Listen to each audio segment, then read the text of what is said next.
Kenapa Filipina suka karaoke sampai semua rumah ada mesin karaoke? Kalau dekat Malaysia, budaya karaoke ni tak kuat sangat. Paling tidak pun dekat majlis kahwin kampung-kampung tu pun adalah orang karaoke.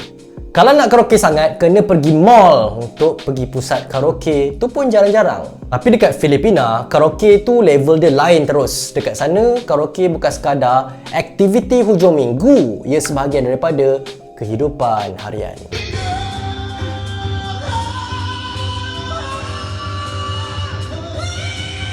Mesin karaoke boleh duduk dalam rumah biasa macam TV atau kipas. Rumah kecil dekat kampung pun kadang ada speaker besar, mic 2 batang siap echo sampai satu lorong dengar. Tak kisahlah golongan apa pun, orang biasa, keluarga kelas pekerja, nelayan, pekerja kilang, pemandu teksi, semua ada mesin karaoke. Kalau malam minggu dekat kawasan perumahan atau kampung Filipina, kau boleh dengar orang menyanyi dari jauh. Kadang-kadang lagu sentimental 80-an, kadang-kadang lagu cinta jiwang, kadang lagu rock tinggi pecah suara, dan yang menarik, orang sekeliling pun dah anggap benda tu normal.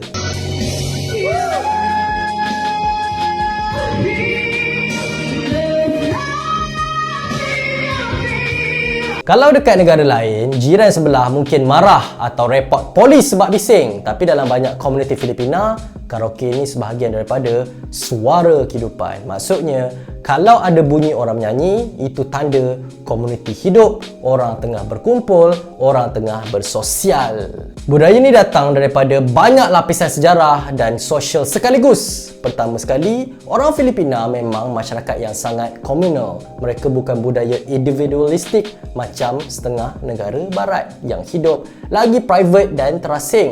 Dalam budaya Filipina, keluarga besar sangat penting. Saudara mara rapat, jiran pun rapat. Gathering sangat kerap. Ada birthday kecil pun boleh jadi event satu lorong. Ada kenduri, ada fiesta gereja, reunion keluarga, Christmas, tahun baru, semua jadi sebab untuk berkumpul. Bila masyarakat sangat suka berkumpul, mereka perlukan hiburan yang murah, mudah dan boleh libatkan semua orang. Karaoke memenuhi semua benda tu. Kau tak perlu belajar bertahun-tahun macam main violin atau piano. Kau tak perlu pentas besar, tak perlu bakat luar biasa. Ambil mic, pilih lagu, terus boleh join. Budak kecil sampai nenek tua pun boleh menyanyi.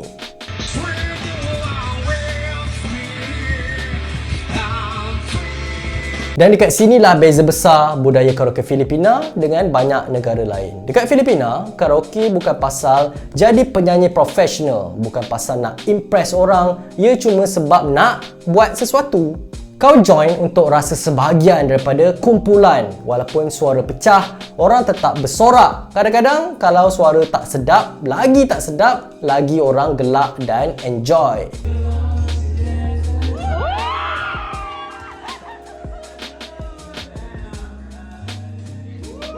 Jadi budaya malu untuk menyanyi hampir tak wujud dekat Filipina. Ini penting sebab dalam banyak budaya lain, orang takut nampak bodoh, takut untuk tunjukkan suara sumbang, takut kena judge. Tapi masyarakat Filipina secara umum lebih ekspresif dan lebih terbuka menunjukkan emosi.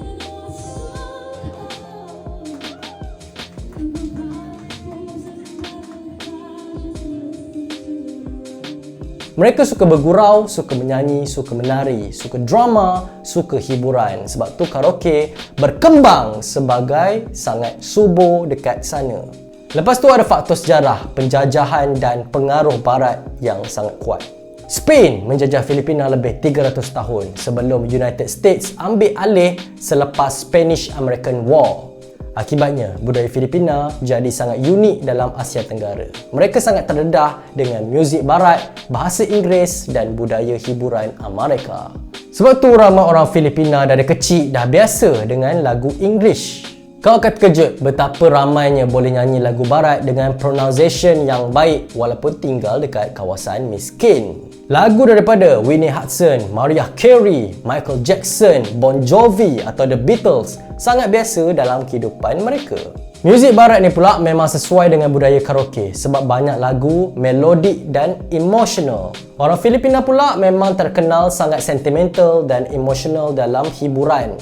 Sebab tu lagu cinta yang sedih, lagu jiwang, lagu putus cinta popular dekat sana.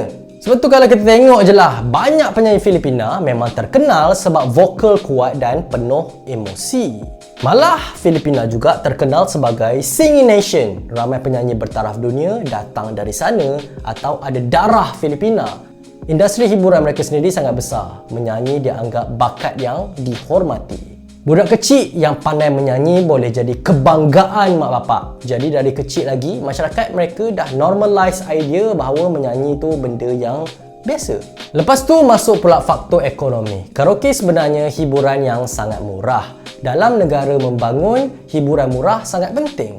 Tak semua orang mampu melancong, pergi konsert mahal, beli macam-macam gadget. Tapi, satu mesin karaoke boleh hiburkan satu keluarga besar untuk bertahun-tahun.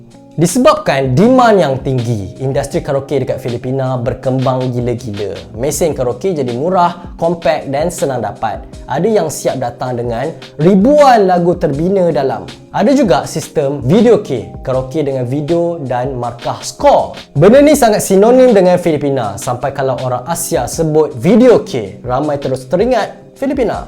Dan menariknya, karaoke dekat sana bukan sekadar hiburan rumah, ia jadi sebahagian ritual social. Kalau ada parti tanpa karaoke, rasa macam benda tu tak lengkap. Kadang orang dah makan dan borak tapi majlis belum hidup selagi tak ada orang mula pegang mikrofon. Ada juga dimensi psikologi dekat sini. Ramai rakyat Filipina hidup dengan tekanan ekonomi yang agak berat. Ramai bekerja luar negara sebagai OFW, Overseas Filipino Workers, dekat Timur Tengah, kapal, hospital, hotel dan macam-macam lagi. Mereka ni jauh daripada keluarga bertahun-tahun. Jadi budaya hiburan emosional macam karaoke membantu orang release tekanan hidup. Menyanyi ramai-ramai ni bagi rasa connection, rasa community, rasa aku tak keseorangan. Sebab tu karaoke dekat Filipina kadang nampak lebih ikhlas dan lebih emotional berbanding setengah tempat lain yang lebih fokus pada show off atau status social. Sampai hari ini, karaoke dah jadi simbol budaya nasional Filipina. Kalau jumpa komuniti Filipina dekat luar negara, mungkin diorang bawa sekali budaya karaoke tu di merata tempat. Sebab benda tu bukan sekadar hiburan, ia dah jadi identiti sosial orang Filipina. Dan mungkin tu sebab sebenar kenapa karaoke begitu besar dalam budaya Filipina. Ia murah, social, emotional, mudah diakses dan sesuai dengan sifat masyarakat diorang sendiri. Karaoke bukan sekadar mesin menyanyi. Dekat Filipina, ia macam pusat graviti sosial keluarga dan community.